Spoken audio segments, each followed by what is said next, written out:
مكونات الأعداد دي من أكتر الدروس اللي فعلًا حرفيًا أولادنا بيعقوا فيها، بس يا مِس إيمان أنا عايزة أدّيها لابني وما ينساهاش خالص، أعمل له إيه؟ بُصّي بقى، أول حاجة نبدأ برقم 1 واللي هاعمله مع 1 و2 و3 و4 لحد 10 نفس اللي هاعمله دلوقتي، ده وليكن 1 و2 و3 و4 5 ده 5 مثلًا، باعمله إزاي؟ خلّي بالِك طبّقت ال5 هاطبّق عليها نفس ال1 وال2 وال3 وال4 وال5.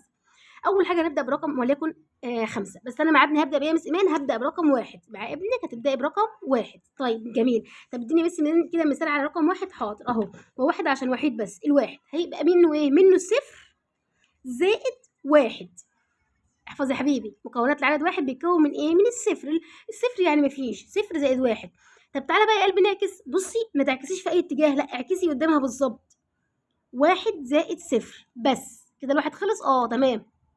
أدّي تمارين كتيرة زي إيه يا مِس إيمان؟ 0 زائد 1 1 زائد 0 طيب و2 و3 نفس الحوار، طب أنا عايزة أمشّي لك بقى على 5 عشان دي مسألة كبيرة شوية، أدي 5 أهي، أنا هاقول لابني هات مكونات العدد 5 ركّزي معايا كده هاعمل إيه، أول حاجة ال5 دي هاقول له يالّا إحنا بنبدأ بمين؟ بالرجل القرعة، بنحفظها كده قرع. آه بنتي ضحكت، بالراجل الإيه؟ القرع، مين القرعة؟ الصفر تمام، الراجل القرع اللي هو الصفر ثابت معانا في كل صفر حاجة يعني عندي. مفيش، بابا ما عطانيش. صفر يعني ما فيش فهو ما ادانيش، طيب أدي صفر، أول حاجة بابدأ بيها مين؟ الصفر، طب وبعد كده يا مِس إيمان نقول له بقى خطوة، خطوة، أنا مدياك رقم كام؟ مدياك رقم 5 يبقى هنحط الرقم 5 ده بس لازمًا نحط في النُص مين؟ علامة زائد، يبقى صفر زائد 5 تمام؟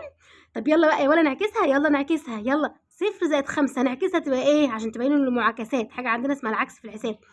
5 زائد صفر يبقى أول حاجة ال5 بتتكوّن من إيه يا حبيبي؟ صفر زائد 5 اعكس 5 زائد صفر برافو عليك، بعد الصفر إيه؟ 1 يالّا 1 زائد كام يدّيني 5 هو هيعِد طبعًا، ما أقولش 1 زائد 5 لأ، أقول 1 زائد 4 يبقى 1 زائد 4 تعالَ نعكس يالّا 4 زائد 1 يبقى خدنا مين؟ خدنا الصفر وخدنا الواحد، الصفر زائد 5 و5 زائد صفر جميل، الواحد 1 زائد 4 يدّيني 5 و4 زائد 1 يدّيني 5 وكرر كتير جدًا، طيب وبعدين ال2 2 زائد كام؟ هيقول لِك 2 زائد 3 أدي ال2 أهي وال3 أهي، يبقى 2 زائد 3 يدّيني 5 و3 و2 5 دي اسمها مكونات الأعداد، يعني رقم 5 وهو ماشي بياخد معاه مين؟ بياخد معاه الصفر والواحد والاتنين والتلاتة والأربعة، هناخد بقى واحدة واحدة، الصفر مع الخمسة والواحد مع الأربعة والاتنين مع التلاتة، بُصّي الصفر مع الخمسة تعمليها له كده،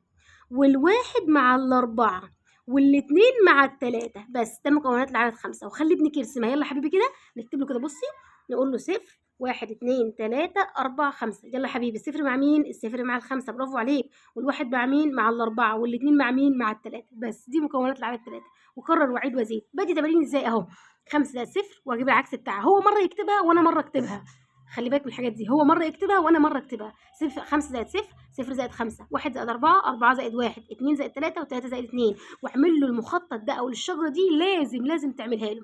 نبدأ في الستة نفس الحوار، مين أخواتنا؟ الصفر 1 2 3 4 5 6 1 2 3 4 5 6 يالّا يا حبيبي وصّل صفر مع ال6 5 مع ال1 4 مع مين؟ 4 مع ال2 وال3 مع مين؟ مع ال3 خلاص، وهكذا بقى في كل أمثلة مكونات الأعداد، والله العظيم هتلاقي ابنِك اللهم بارك حاجة كده حلوة جدًا، جدًا. طيب